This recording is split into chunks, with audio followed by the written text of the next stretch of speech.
할렐루야. 사랑하는 성도 여러분, 오늘도 함께 예배드리시는 여러분들의 심령이 또 여러분들의 가정 위에 우리 하나님의 놀라우신 사랑과 은혜와 평강과 축복이 충만히 넘치시기를 간절히 주님의 이름으로 축원드립니다. 여러분, 인생의 모든 문제가 그렇겠지만 진정 내 마음대로 할 수 없는 가장 어려운 것 한 가지가 있습니다. 우리가 인생을 살아가면서 내 마음대로 되는 거 없어요. 하지만 우리의 인생 가운데 가장 어려운 것, 정말 내 마음대로 할 수 없는 것 한 가지가 있습니다. 무엇입니까? 죽고 사는 문제입니다. 여러분, 한번 생각해 볼 수 있으시길 바랍니다. 건강 유지하는 것 어느 정도 내 노력으로 가능합니다. 먹는 것 조절하고 건강 보조제를 잘 챙겨 먹고 매일 적당하게 운동을 꾸준하게 하면 건강 문제 어느 정도 내 노력으로 해결할 수 있는 문제입니다. 여러분, 우리 교회 오승훈 집사님 보세요. 제가 개인적인 예를 들어서 죄송하지만 피 검사를 하면요 수치가 20kg 나온다고 합니다. 운동 관리를 그만큼 철저하게 하는 거예요. 먹는 것 조절하고 매일매일 운동하고 자기의 몸 관리를 통해서 건강 유지를 할 수 있다는 것이죠. 공부도 그렇습니다. 내가 얼마나 집중적으로 효과적으로 공부하느냐에 따라서 조금은 좋은 성적을 낼 수가 있습니다. 사업도 어느 정도 나의 성실함과 지혜로운 사업수단으로 말미암아 잘 헤쳐나갈 수가 있습니다. 물론 이 모든 인간적인 노력 위에 더 중요한 게 있습니다. 더 중요한 것은요, 하나님의 은혜가 얼마나 함께 하느냐에 따라 열매의 정도는 확연하게 틀려진다는 것입니다. 여러분들 한번 여러분들의 삶과 여러분 주위를 돌아보시기 바랍니다. 무작정 열심히 노력한다고, 열심히 수고한다고, 열심히 땀 흘리고 성실하게 최선을 다한다고 모든 사람이 다 좋은 열매 맺습니까? 그게 아니잖아요. 아무리 열심히 수고하고 노력해도요, 성실하게 최선을 다해도요, 열매를 좋지 못하게 되는 사람들이 너무너무 많아요. 중요한 것은 무엇입니까? 하나님의 은혜가 먼저라는 거예요. 하나님의 은혜가 먼저 우리 가운데 임할 때, 우리의 심령 가운데 임하고 우리의 삶 가운데 임할 때에 우리의 인간의 노력과 수고와 땀 속에 더 풍성한 열매를 맺을 수 있다는 말씀인 것입니다. 말씀이 정확한 거예요. 육체 연습은 약간의 유익이 있으나, 그렇죠? 열심히 노력하면요 약간의 유익을 얻을 수 있어요. 하지만 경건에 이르는 연습은 내 생에 약속이 있느니라. 이 땅 위의 축복과 하늘의 축복의 약속이 있는 거예요. 할렐루야 아닙니까? 우리의 인간적인 노력도 중요하지만 하나님의 은혜가 먼저라는 것 여러분 명심할 수 있으시길 바랍니다. 그런데 여러분, 정말 인간의 노력으로 할 수 없는 한 가지가 있습니다. 앞에서 말씀드린 죽고 사는 문제입니다. 내가 언제 죽어야지 계획한다고 되는 것 아닙니다. 내가 죽고 싶어도 하나님께서 허락하지 않으시면 죽을 수밖에 없는 상황 속에서도 기적적으로 다시 살아가는 것이 우리의 인생입니다. 그래서 아무리 큰 재난을 당하고 사고를 당해도, 심지어 자기 스스로 목숨을 끊으려고 자살을 시도해도 살 사람은 산다는 이야기가 있는 거예요. 그렇죠 여러분? 뉴스와 여러분 주위 경험들을 보세요. 살 사람은 살아요. 아무리 큰 사고를 당해도요, 하나님이 허락하시면 그렇게 쉽게 인생이 끝나는 게 아닙니다. 그러나 반대로 더 살고 싶어도 더 오래 건강하게 만수무강하면서 몇 대까지 자손들을 보면서 살고 싶어도 하나님께서 당장 오늘 이 시간 데려가시면 오늘 이 생을 하직해야 하는 것이 우리 인간의 인생이라는 말씀인 것입니다. 여러분, 실제로 오늘 은퇴하신 목사님의 간증을 들어보니 정말 딱한 사정을 들을 수 있었습니다. 이 목사님, 여러분 이름을 대면 유명한 목사지만 제가 이름은 안 되겠습니다. 이 목사님이 미국에 목회자 세미나차 인도를 가셨는데 그곳에서 옛날 한국에서 자신의 교회에서 부목사님으로 섬기셨던 목사님 한 분을 만나셨다고 합니다. 이분은 미국에서 공부도 많이 하시고 한국에서도 목회 경험이 많으시고 신학교 학점까지 하셨던 훌륭하신 분이셨다고 합니다. 그런데 이분이 찾아오셔서 이제 그만 한국에 나가서 일하고 싶다고 상담을 해오셨는데 목사님이 그러면 이력서 2장을 가져가고 오늘 저녁 집회가 있는데 오늘 저녁 집회 나한테 이력서 2장을 가져다 주면 내가 한국 돌아가서 한번 자리를 찾아보겠다고, 한번 기도해보자고 그렇게 상담을 해주셨다고 합니다. 그런데 여러분, 이 목사님이 이력서를 가지러 집으로 가는 길에 그만 교통사고를 당해서 사망하셨다는 것입니다. 그날 상담을 해주신 이 강사 목사님은요, 이력서 대신에 이분의 사망 소식을 들으시고 적지 않은 충격을 받으셨다는 것. 그렇습니다, 여러분. 자신의 미래에 관하여 새로운 계획을 위해서 이야기한 지 30분 만에 자신이 이 세상을 떠나게 될지 누가 알았겠습니까? 자신은 10년 후, 20년 후, 30년 후에 미래의 일을 계획하고 준비해 보았지만 그것이 자기 자신 마음대로 되지 않은 것이 바로 우리의 인생이라는 말씀인 것입니다. 저와 여러분도 마찬가지입니다. 저와 여러분 나의 내일일, 당장 내일일, 여러분 장담할 수 없는 것이 우리의 현실 아닙니까? 여러분 당장 내일의 일을 장담할 수 있는 분 있으십니까? 나 내일 건강하게 살 수 있어? 장담할 수 있는 분 있으세요? 없어요, 솔직히. 오늘 저녁 어떻게 될지 모르는 거예요. 저도 마찬가지입니다. 우리 지은이도 앉아있지만 어리지만 당장 내일 어떻게 될지 몰라요. 여러분 저는 경험해 봤어요. 우리 큰 지은이가 5살에 하나님 나라 가게 될지 누가 알았습니까? 여러분 우리 많이 경험해 보지 않습니까? 내일을 우리는 장담할 수 없어요. 어떻게 될지 모르는 것이 인생입니다. 그러면 여러분 이제 이 죽음의 문제를 다시 한번 생각해 보시기 바랍니다. 죽음을 받아들이는 사람들의 가장 큰 문제는 무엇입니까? 그것은 눈앞에서 다른 사람들의 죽음을 바라보면서 정작 자신의 죽음은 실감하지 못한다는 것입니다. 나는 안 죽을 것 같습니다. 나는 아직이라고 생각합니다. 나는 아직 할 일이 많아서 더 살아야 하고 더 살 것이라고 믿습니다. 그래서 항상 장례식에서 죽음의 문제를 남의 일처럼 생각합니다. 나와는 상관없는 일로 여긴다는 사실입니다. 이것이 인간의 어리석고 미련한 모습이라는 것입니다. 그러기에 철학자 하이데거는 죽음에 대해서 이렇게 말합니다. 모든 인간은 죽는다는 진리에 대해서 무의식 중에 나는 죽지 않는다라는 신념을 버리지 못하기 때문에 불행하다. 이해가 되십니까? 머리로는 알아요. 모든 사람은 죽는다는 건 머리로는 알지만 무의식 중에 나는 죽지 않아, 나는 아직이야, 나는 아니야, 이렇게 무의식 중에 자기 자신에게 되새긴다는 거예요. 그렇기 때문에 인간은 불행하다는 거예요. 그런 생각을 하기 때문에 어떻게 살아갑니까? 죽는 순간까지 자기의 욕심 못 버려요. 그렇잖아요. 그걸 진짜 아는 사람이라면 죽는 순간까지 욕심을 주고 있겠습니까? 어떤 사람들은요, 죽는 순간까지 자기 유산 못 놓더라고요. 자식들에게도 물려주지도 않고 좀 좋은 일 하라니까 성교하고 전달하니까 그것도 안 하더라고요. 유언 한마디 없이 이건 내가 평생 안 먹고 안 쓴 내가 뭐 내 거라고 끝까지 쥐어주고 가더라고요. 가져갈 수 있습니까, 여러분? 가져가요. 그렇습니다, 여러분. 모든 사람이 당연히 죽는다는 것은 잘 알고 있습니다.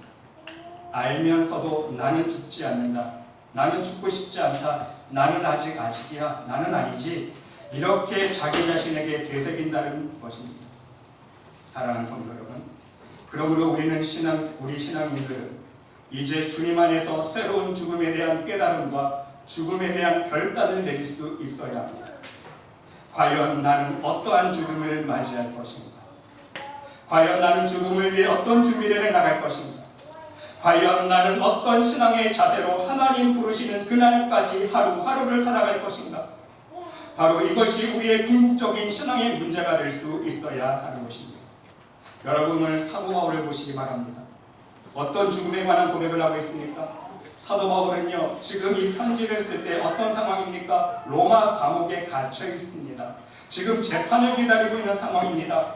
지금 당장 사형을 당할지, 자신이 석방될지, 아니면 무기징역을 받게 될지, 노예로 팔려가게 될지 아무것도 짐작할 수 없고 예측할 수 없는 상황입니다. 모든 것이 미약적인 상태에서 죽느냐 사느냐의 고민을 하며 시간을 기다릴 뿐입니다. 그러나 바울은요, 오늘 본문 말씀 속에서 자신의 가장 중요한 신앙의 고백을 하고 있습니다. 살고 죽는 문제보다 더 중요한 것이 있다고 고백하고 있지 않습니까? 살든지 죽든지 내 몸에서 그리스도가 존귀하게 되게 하려 하노니, 죽고 사는 문제, 이제 그게 문제가 아니에요. 오직 내가 죽거나 살거나 이 모든 것을 통해서 예수님께만 하나님께만 영광에 올려 들어갈 수 있다면 그것이 더 중요하다는 말씀 아닙니까? 왜? 그 이유는 내게 사는 것이 그리스도니 죽는 것도 유익합니다.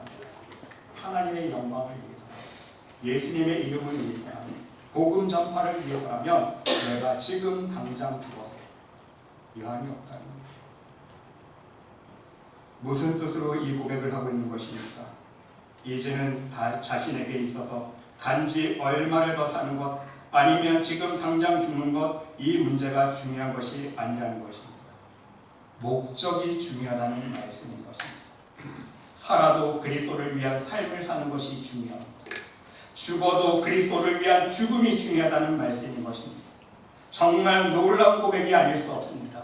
내가 살아서 유익하다며, 내가 살아서 주님께 영광을 올려드리고, 내가 살아서 하나님께 영광이 되고, 내가 살아서 조금이라도 한 영혼에게라도 복음 증거를 할 수 있다면, 한 영혼이라에게라도 천국을 소개할 수 있다면 살아서 좋다는 거예요. 왜? 복음을 증거할 수 있기 때문에. 그런데 내가 죽어서 유익하다면, 내가 지금 순교함으로 말미암아 이 순교를 통해서 또한 복음의 유익이 되고 하나님 나라 확장에 도움이 된다면 죽어도 좋다. 바로 이러한 신앙의 목적이 중요하다는 말씀인 것입니다. 사도 바울에게는 생사의 문제보다 더 중요한 것이 오직 그리스도를 증거하는 복음이었기 때문인 것입니다. 여러분, 그렇다면 우리는 어떻습니까? 우리는 내 생명의 문제를 어떻게 받아들이고 깨달아야 합니까? 여러분은 진정 내 생명보다 더 중요한 것이 무엇이라고 생각하고 계십니까? 그저 오래오래 건강하게 살고 싶으십니까? 더 많은 물질을 누려보고 싶으십니까? 더 좋은 건 누려보고 싶으십니까? 죽기 전에 더 좋은 건 여행 많이 다녀보고, 더 맛있는 건 많이 먹고, 더 좋은 집 살아보고, 더 좋은 자동차 타보고 싶고, 더 높은 자리, 더 많은 명예를 한번 누려보고 싶으십니까? 결코 하나님의 자녀답지 못한 생각인 것입니다. 여러분, 예수님 보세요. 몇 살에 죽으셨습니까? 33살에 세상을 떠나셨습니다. 33살의 죽음을 맞이하시면서 예수님께서 하나님께 원망했습니까? 하나님 아버지, 어떻게 내 이 청춘의 나이에 30살밖에 내가 안 됐는데, 33년밖에 안 살았는데 왜 나를 데려가십니까? 내가 젊어서 아직 할 일이 많은데, 이렇게 하나님 앞에 번명하고 원망했습니까? 아닙니다. 예수님 뭐라고 고백하면서 죽으셨습니까? 다 이루었다. 다 이루었다. 또한 인간적인 욕망을 다 이루셨기 때문에 그렇게 만족하시면서 떠나셨습니까? 그게 아니라는 거예요. 오직 하나님의 뜻을 온전히 다 이루셨기에 여태까지 지금까지의 자신의 인생의 종착역임을 만족하셨다는 사실인 것입니다. 하나님의 뜻을 이룰 수만 있다면 살아도 좋고 죽어도 좋다는 사도 바울의 고백과 똑같은 고백이라는 말씀인 것입니다. 그런데 여러분, 재미있는 사실은요, 성경에 보면 죽기를 하나님 앞에 요청한 세 사람이 있었습니다. 바로 모세와 엘리야와 요나였습니다. 민수기 11장에 보면 모세가 하나님 앞에 애원하면서 기도하지 않습니까? 하나님 구하옵니, 내가 간절히 기도합니다. 내게 은혜를 베푸사 즉시 나를 죽여 내가 고난당함을 내가 보지 않게 하옵소서. 이스라엘 백성들이 계속해서 하나님을 원망하고 모세를 원망하는 상황 속에서 얼마나 답답하며 이런 고백을 합니까? 하나님, 제발 죽여서 이 무지몽매한 교만한 백성들을 내가 이제 더 이상 감당할 수 없습니다. 뻑하면 하나님 원망하고, 뻑하면 나한테 찾아와서 죽일 듯 달려들고 죽여달라는 거예요. 열왕기상 19장에 보니까 여러분, 엘리야가 또 어떤 고백을 합니까? 아방이 핍박에 쫓겨서 지치고 피곤해진 엘리야가 로뎀나무 아래 앉아서 하나님 앞에 죽기를 간구하지 않습니까? 하나님이여, 넉넉하오니 지금 내 생명을 거두시옵소서. 나는 내 조상들보다 낫지 못하나이다. 쫓기는 신세가 너무 한탄스러운 나머지 더는 살고 싶지 않다고 죽여달라는 기도 아닙니까?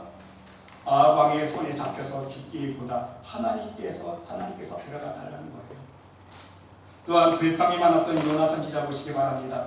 자기 뜻대로 일이 안 되고 망할 줄 알았던 니느웨 성이 구원받는 것을 보자 시기심에 분노를 참지 못하고 하나님 앞에 원망하며 이렇게 간구합니다. 여호와여, 원하건대 이제 내 생명을 거두어 가소서. 사는 것보다 죽는 것이 내게 나음이니이다. 하나님께 불평이 가득한 기도라는 사실입니다. 세 사람 모두 하나님께 대한 원망과 불평으로 죽기를 강구했다는 것입니다. 그러나 여러분, 사도 바울은요, 그런 차원에서 강구한 게 아닙니다. 사도 바울의 소원은 그렇지 않았습니다. 사도 바울은요, 자기 눈앞에 있는 천국을 바라보았고 하나님 나라를 바라보았다는 사실입니다. 그리스도와 함께 성도들과 함께 있을 그 영화로운 하나님 나라의 생활을 간절히 소망했습니다. 고통도 없고 아픔도 없고 오직 희락과 기쁨만 넘치는 하나님의 영광이 넘치는 그 놀라운 하나님 나라, 내가 강구하고 강구했던, 정말 확수고대했던, 가고 싶어서 눈물로 날마다 기도했던 그 하나님 나라에 가고 싶어서, 자신의 사역 때문이 아니라, 자신의 사역 속에 찾아오는 고난과 고통 때문이 아니라, 그것 때문에 죽기를 소망한 것이 아니라 하나님 나라의 참 기쁨과 하늘에서 누릴 영원한 평강을 바라보는 오직 믿음으로 죽기를 소망했다는 것입니다. 그래서 로마서 8장 18절에 보니까, 생각하건대 현재의 고난은 장차 우리에게 나타날 영광과 좋게 비교할 수 없도다. 오직 하늘의 영광을 바라보면서 이 땅 위의 현재의 고난을 기쁨으로 인내하고 있는 사도 바울의 모습을 우리는 짐작해 볼 수 있는 것입니다. 또한 고린도후서 5장 1절에서 어떻게 고백합니까? 육신의 장막이 무너지면 하나님이 지으신 장막에 머무게 될 것을 소망합니다. 만일 땅에 있는 우리의 장막집이 무너지면 하나님께서 지으신 집, 곧 손으로 지은 것이 아니요 하늘에 있는 영원한 집이 우리에게 있는 줄 아느니라. 이 땅은요, 나그네 인생이라는 거에 사도 바울에 있어서 내가 진짜 나의 고향은, 내가 영원히 구할 나의 처소는 하나님 나라에 있다는 거 아닙니까, 여러분? 그 소망으로 하나님 앞에 간구하고 있는 거예요. 더 나아가서 사도 바울은요, 그의 서신서를 통해서 하나님 나라에 대한 이야기, 천국에 관한 이야기들을 많이 소개하고 있습니다. 사랑하는 성도 여러분, 우리 또한 오늘 사도 바울의 신앙을 본받을 수 있어야 합니다. 진정 삶과 죽음에 대한 목적이 뚜렷할 수 있어야 한다는 말씀인 것입니다. 사도 바울의 고백과 같은 아름다운 신앙의 간증이 항상 우리의 심령 안에 깊이 뿌리 박히고 매 순간 그 간증으로 살아갈 수 있어야 한다는 말씀인 것입니다. 우리 여러분, 또 한 가지 중요한 사실이 하나 있습니다. 사람은요, 살았을 때에만 하나님 나라를 위해서 일하는 것이 아니라는 거예요. 꼭 내가 살아야만 하나님께 영광이 되고, 꼭 내가 더 오래 살아야만 하나님의 일을 많이 하고, 내가 더 오래 살아야 이 땅에서 더 큰 축복을 받아야 하나님의 복음의 일꾼으로 더 크게 사용받고, 그게 아니라는 거예요.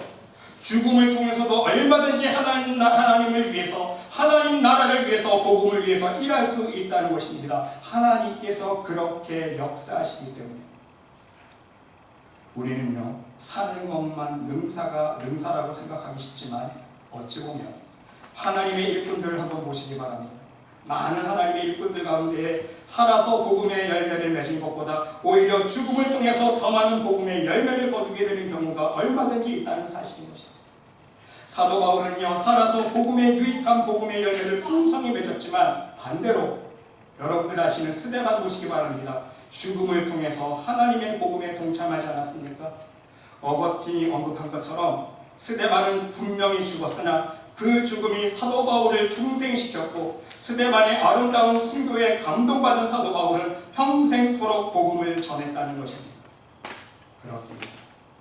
우리는 살아서만 하나님의 뜻이 이루어진다고 착각하지 않아야 합니다. 내가 좀 더 살아야만 하나님의 일을 조금이라도 더 할 수 있다는 욕심을 버릴 수 있어야 한다는 것입니다. 우리 예수님 보세요.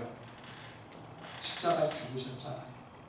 십자가의 죽으심으로 말미암아 놀라운 복음의 열매를 맺을 수 있는 씨앗이 되어 주셨어요.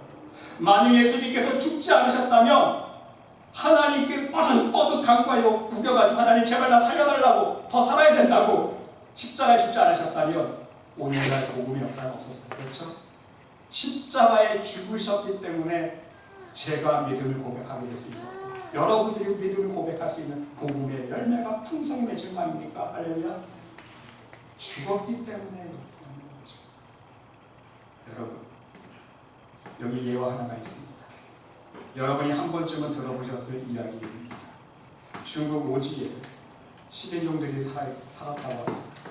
그곳에 미국 선교사님 한 분이 들어가 수고를 합니다.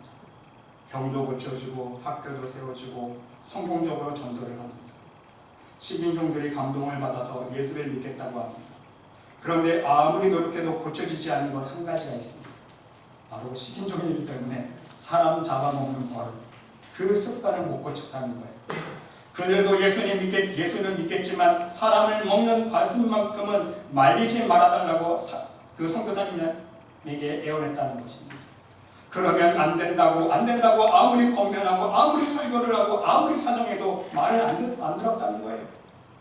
고민을 하던 이 선교사님이 하루는 비장한 결심을 합니다. 식인종들을 모아놓고 선교사님이 말합니다. 오늘 저녁에 저쪽 산 기슭을 한번 가보세요. 빨간 망토를 입고 오는 사람이 있을 것인데 그 사람을 잡아먹으면 참 맛있을 것입니다. 그날 저녁 식인종들은 선교사가 시키는 대로 빨간 망토 입은 사람을 잡아다가 죽이고는 막 먹으려고 합니다. 그런데 자세히 얼굴을 들여다보니 그 죽은 사람이 바로 자기들이 사랑했던 선교사님이었습니다. 깜짝 놀란 식인종들은요, 그 후로 그 사람 잡아먹는 관습을 없앴다고 합니다. 말로는 아무래도 듣지 않다가 이 선교사님의 순교를 통해서 온전히 이 식인종들에게 복음의 열매를 맺을 수 있었다는 사실입니다. 그렇습니다, 여러분. 하나님의 방법은요, 정말 우리 인간의 지혜로 헤아릴 수 없는 거예요. 오히려 순교를 통해서 더 풍성한 복음의 열매를 맺게 하시는 것이 하나님의 능력의 역사라는 것입니다. 이것에 대한 예화 하나가 더 있습니다. 평생 가족들에게 몹쓸 짓 해온 사람이 있었습니다. 사람을 죽인 살인자였습니다. 못된 짓만 골라서 행한 범법자였습니다. 범죄자로 살았습니다. 마침내 사형 선고를 받고 이 사람이 처형당하는 순간 가족들과 청관인들에게 말을 한마디 꺼냅니다. 전도를 합니다. 예수 믿으세요. 자기가 사형 선고를 받고 그 감옥에서 복음을 전해듣고 회개하고 예수님을 영접하게 되었는데 자기 자신이 죽는 그 순간에 가족들 앞에서 청관인들 앞에서 고백하는 거예요. 여러분들 예수 믿으세요. 가족들을 바라보면서 마지막 유언이라고 말하면서 얘들아 꼭 예수 믿어라. 감옥 중에서 예수를 믿게 된 이 죄수는 죽음의 순간 이토록 간절하게 부탁하면서 숨을 거두었습니다. 남은 가족들은 그 후에 예수를 잘 믿어서 모자가 권사, 집사가 되었다는 것입니다. 실화입니다. 살아생전에는 그토록 못된 남편이요 불량한 아버지였습니다. 사람들에게는 살인자요 강도였습니다. 그러나 죽는 순간에 가장 훌륭한 남편, 가장 훌륭한 아버지가 된 것입니다. 한 가정을 참 생명으로 복음의 빛으로 인도한 하나님의 일꾼으로 쓰임받았다는 사실인 것입니다. 이게 하나님의 복음의 역사입니다. 여러분 다시 한번 말씀드립니다. 내가 더 살아야 하나님께 영광이라는 욕심을 버릴 수 있으시기를 바랍니다. 내가 반드시 오래오래 살아있어야만 하나님의 일이 이루어진다고 착각하지 않기를 바랍니다. 내가 성공해야, 내가 반드시 건강해야 하나님께 영광이 된다는 착각에서 벗어날 수 있으시기를 바랍니다. 하나님의 일은요 그렇지가 않습니다. 하나님은요 때로는 경우에 따라서 그 사람에게 병들게 하셔서 하나님의 역사를 이루시기도 합니다. 하나님은요 사람을 실패하게 만드셔서 그 사람이 성공하고 잘 나갈 때보다 더 큰 하나님의 일을 감당하도록 역사하시기도 한다는 사실입니다. 왜 실패하게 만드십니까?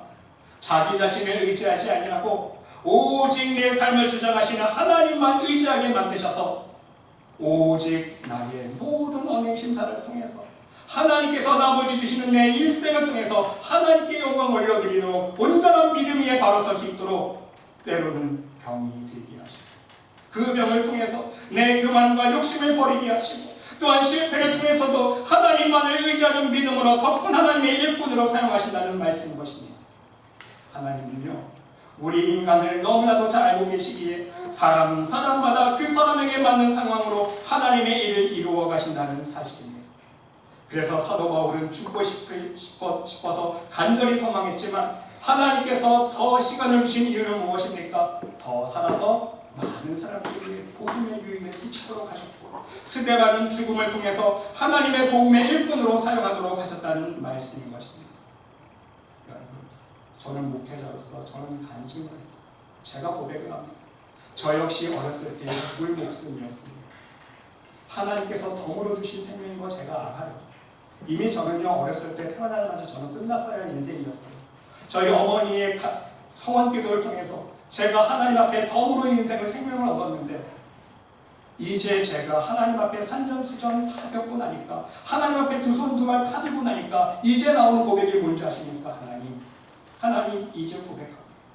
하나님께서 허락하신 생명의 시간 동안 내가 지금 살아가는 하루하루는 덤인데, 하나님께서 보너스로 주신 시간인데, 어떻게 막 운동 경기로 말하면 연장전인데 이미 종료 휘슬 불었어요. 끝난 인생에 연장으로 살건 하나님이 또 언제 휘슬 불면 나는 가야 되는데, 하나님께서 생명 주는 시간 동안 진리의 천국의 복음을 증거하며 죽어가는 한 영혼이라도 하나님 복으로 인도할 수 있는 선한 목자의 삶을 살 수 있도록 하나님 인도하여 주셔서, 절대로 하나님 제가 싹군 목자가 되면 하나님 저를 이 시간 당장 데려가 달라. 싹군 목자가 아니라 하나님 보시기에 선한 목자로 서야 쓰임받는 사람 되게 달라고 기도하지 않을 수 없어요. 사랑하는 성도 여러분, 결국 우리의 인생, 우리의 생명을 위한 기도뿐만 아니라 죽음을 위해서 기도할 수 있는 성숙한 믿음의 사람들이 우리는 될 수 있어야 합니다. 여러분, 어느 연세 많으신 권사님의 간증을 하나 더 소개합니다. 이 권사님은요, 가족들과 식사를 할 때마다 이렇게 기도했다고 합니다. 이 음식을 먹고 하나님 건강하게 해주세요, 이렇게 기도하는 것이 아니라, 하나님 이 음식 먹고 따뜻한 봄날에 죽게 해주세요. 식사기도 할 때마다 따뜻한 봄날에 죽게 해주세요. 그래서 손주들이 이 기도를 줄 때마다 하나님 앞에 할머니한테 투덜거렸다고 합니다. 할머니 왜 식사기도 하면서 밥맛 떨어지게 맨날 왜 죽게 해달라고 기도하세요? 오래오래 건강하게 사셔야죠. 할머니는 웃으면서 설명을 해주십니다. 이제 너희들도 다 되고 우리가 믿음의 가정에서 하나님의 은혜로 이렇게 평안한 삶, 축복의 삶을 사는데 내게 무슨 더 소원이 있겠니? 다만 내가 죽을 때에 날씨라도 추우면 장례식에서 사람들이 얼마나 고생을 많이 하겠니? 그래서 따뜻한 봄날에 가게 해달라고 하나님 앞에 기도하는 바랍니다. 여러분, 이 권사님은요, 정말 따뜻한 봄날에, 그것도 부활절 아침에 세상을 떠났다는 것입니다. 하나님의 부름 받았어요. 부활절 아침, 정말 아름다운 기도요, 아름다운 하나님의 응답의 역사가 아닐 수 없습니다. 이제 여러분에게 묻습니다. 여러분은 여러분 자신의 죽음을 위하여 어떻게 기도하시겠습니까? 또한 하나님께서 생명을 주시는 동안 어떠한 삶을 살겠노라 다짐하시겠습니까? 어떤 인생의 목적을 가지고 하루하루를 살아가시겠습니까? 오늘 사도 바울의 고백이 부디 여러분 모두의 고백이 될 수 있으시기를 바랍니다. 살든지 죽든지 내 몸에서 그리스도가 존귀하게 되게 하려 하나니 이는 내게 산 것이 그리스도니 죽는 것도 유익함이라. 그렇습니다. 하나님의 자녀된 우리는요, 단 하루를 살아도 진정 그리스도를 위하여 살 수 있어야 하는 것입니다. 하나님의 영광을 위해서, 복음을 위해서 살 수 있어야 한다는 것입니다. 또한 죽어도 하나님의 영광을 위해서라면 죽을 수 있어야 합니다. 이러한 목적이 우리의 심령에 뿌리 박히게 되면요, 더 이상 죽음이 두렵지 않습니다. 더 이상 사는 것이 겁나지 않아요. 왜? 사나 죽으나 나는 이 문제에서 자유하기 때문인 것입니다. 하나님 앞에 맡겼기 때문입니다. 하나님께서 나를 통해서 하실 일이 있으시다면, 그렇죠? 하나님께서 나를 통해서 계획하시고 하실 일이 있으시다면 오늘 나에게 믿음 주실 것입니다. 아멘. 하나님께서 나에게 하실 일이 있으시다면 그 일을 감당할 수 있도록 오늘 나에게 건강 주실 거예요. 할렐루야. 오늘 나에게 건강 주실 거예요. 그리고 나에게 살아갈 일용할 양식 주실 것입니다. 나에게 필요한 물질 허락해 주실 거예요. 일마다 때마다 하나님의 은혜의 손길로 함께 해주시고 하나님의 능력의 손길로 함께 해주시고 하나님의 축복의 손길로 함께 해주실 거라는 말씀인 거예요.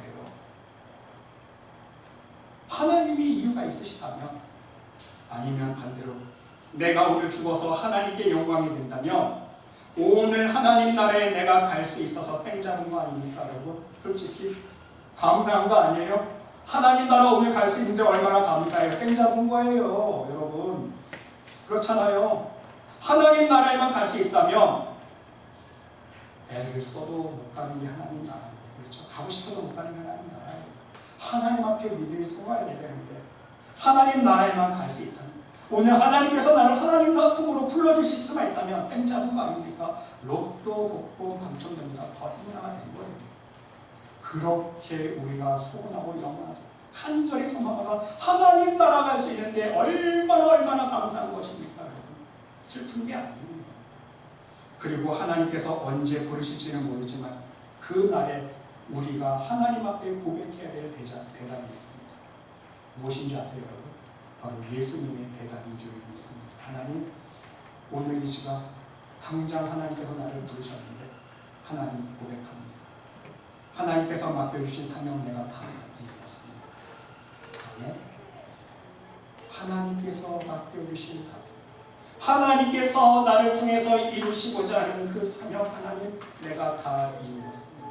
이 고백을 할 수 있어야 된다는 것입니다. 하나님, 아니에요. 아직 아닙니다. 하나님, 아직 할 일이 더 많아요. 내 자식들 장가 보내야 되고 결혼시켜야 되고 내 자식 밥 챙겨줘야 되고 더 좋은 차도 한번 타봐야 되고 더 좋은 집에서도 한번 살아봐야 되고 더 좋은 곳, 멋진 곳 구경 한 번도 여행도 못했는데 멋진 곳도 여행 한번 다녀봐야 되고 아직은 아니에요. 하나님, 아직은 아니에요. 더 살아야 돼요.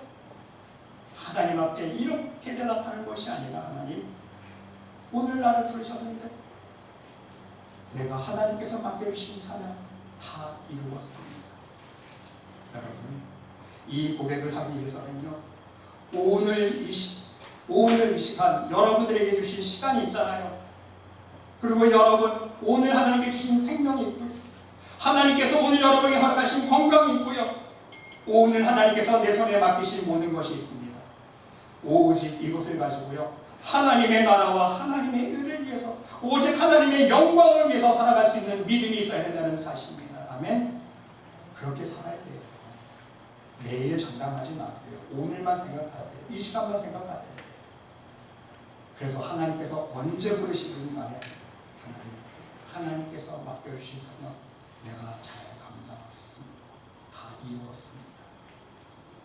그러면 하나님께서, 그래, 내 사랑하는 딸아, 내 사랑하는 아들아, 이 세상에는 수고가 많이 있다. 이제는 천국에서는 눈물도 흘픔도 없을 것이고 고통도 없을 것이고 나와 함께 영원한 천국잔치에 함께 하나님께서 하나님의 사랑을 품고 인도해 주실 것입니다. 부디 여러분 모두 이러한 인생의 목적, 신앙의 목적을 매일매일 매순간 마음에 품으시고 오직 하나님의 영광과 그리스도의 복음을 위한 증인으로서 하루하루를 살아갈 수 있는 복된 천국 백성들이 될 수 있으시기를 간절히 주님의 이름으로 축원드립니다.